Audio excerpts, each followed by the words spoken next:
folks, good afternoon. Welcome to Maverick Baking. Welcome to another chocolate review, one I'm excited about, one I've been looking forward to filming for a very long time, not just since I bought them. Today we are talking about a brand of chocolate straight out of India. We're talking about Soklet chocolate. Soklet is a bean to bar or tree to bar craft chocolate company based in the south of India, and their chocolates have arrived on European shores, I'm very happy to report. And today we're going to be getting into them to see if they're worth picking up. So they have a classic range of dark chocolates, they have milk chocolates. I believe online they also sell spreads and cookies and things, kind of drinking chocolate and things like that.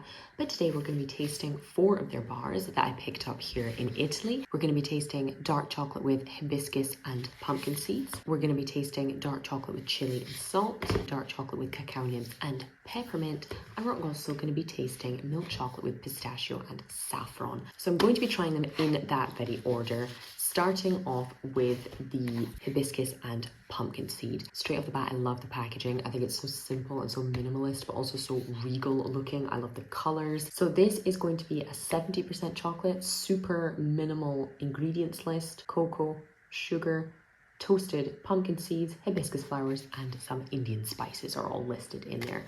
Let's get into it. So we open it up almost like the top of an envelope. Inside we have this gorgeous little kind of gold pouch almost, as you can see. So very, very bold smell of chocolate, just straight out of the gate. And you can see on the back that we can see those pumpkin seeds in there. I must say, I don't think I've ever eaten hibiscus. I don't think I recognize the smell immediately. So this is a brand new experience for me. Pumpkin seeds, on the other hand, big fan. Delicious. Hibiscus is something I almost associate with beauty products. You know, floral flavors aren't something that you very often find in kind of European food whatsoever. But I know that in the Middle East and in Southeast Asia, they're used far more frequently.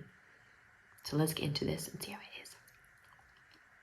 That, for such a small piece of something edible, is one of the most complex mouthfuls I've had in a very long time.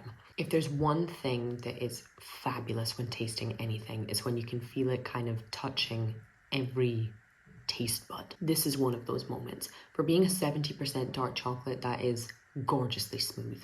Almost like you don't know that you're eating something with that strength of cocoa. It's bold, but there's no bitterness, there's no acidity, it's just smooth. Immediately biting in, you get that pumpkin seed crunch, and you get this, just for a few seconds, savory spiced flavor. Now, I'm no expert in identifying spices, I wish I was, but it's like immediately you kind of get this touch of savoriness, you get this touch almost of cardamom when you're crunching into those seeds. They're not roasted so much that they're like nutty, but they had a gorgeous crunch, and then it just gives way into this glorious dark chocolate. I must say the hibiscus, whether that's the flavour I'm picking up on that I can't put my finger on, I personally can't individually detect it, but that's a bloody gorgeous mouthful of chocolate. The texture is smooth as you like without having had to have added any emulsifiers.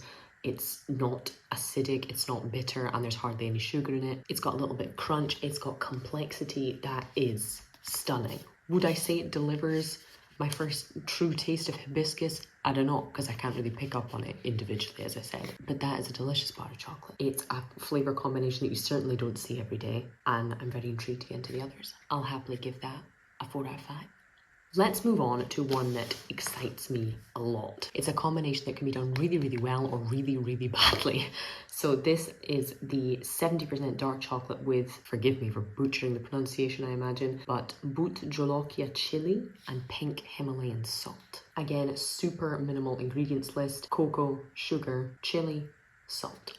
That's it. No emulsifiers, no added oils, no nonsense. While we don't like to make assumptions here at Maverick Baking based on a cuisine, you would imagine that for a nation that is famous for being good at blending spices and knowing how to use heat without exaggerating too much, that the chili balance in here should be pretty good. There's a slight chili smell in there. Lovely snap, as you can hear. And there's no kind of real giveaway of the salt in there either, pink or otherwise. Let's see how it tastes. Well, shit. Already worlds apart from that first bar. And the chili is chilling. This is what you want from dark chocolate and chili, folks. You know, there are different kinds of spicy. For example, if you're eating English mustard or wasabi, you feel it a lot kind of here. You feel it a lot in your nose and in your sinuses, and that's not something I like very much.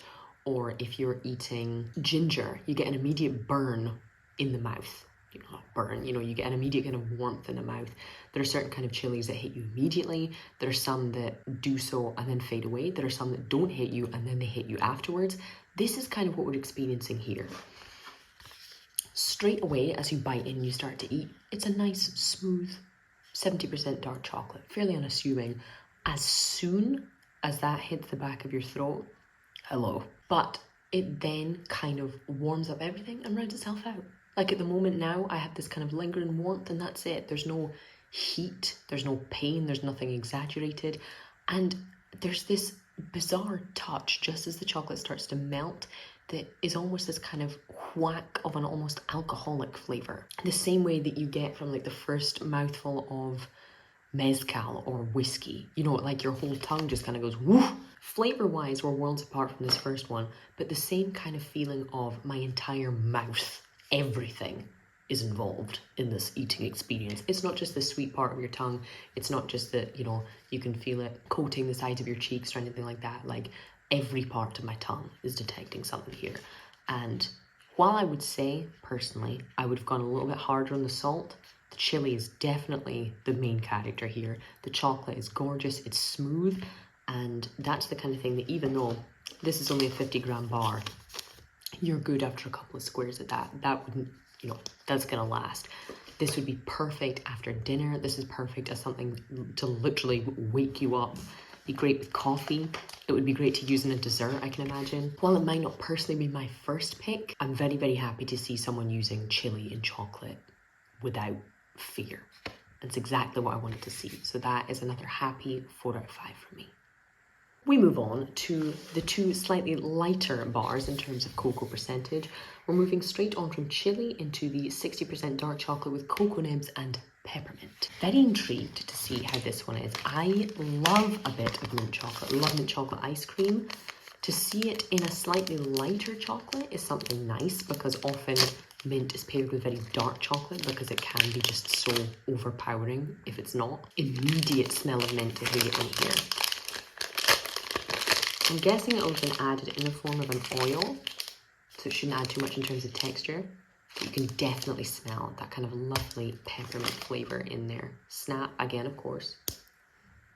Let's see how it is. This is the after dinner mint for serious people, for grown-ups, for people who like chocolate and not just menthol. So often, mint chocolate can be flavoured using that very almost toothpastey peppermint flavouring. You know, think the Aero, the After Eight. I'm a fan of that kind of chocolate. I have no issue with it whatsoever. But often the chocolate itself is just doesn't really exist. It's, you know, it's like a vehicle for that sweet mint flavour. With mint chocolate chip ice cream, things like that, it's different because often the chocolate is delivered in big chunks. So you have the big refreshing stuff and then the chocolate hit. This is definitely putting the chocolate at the forefront.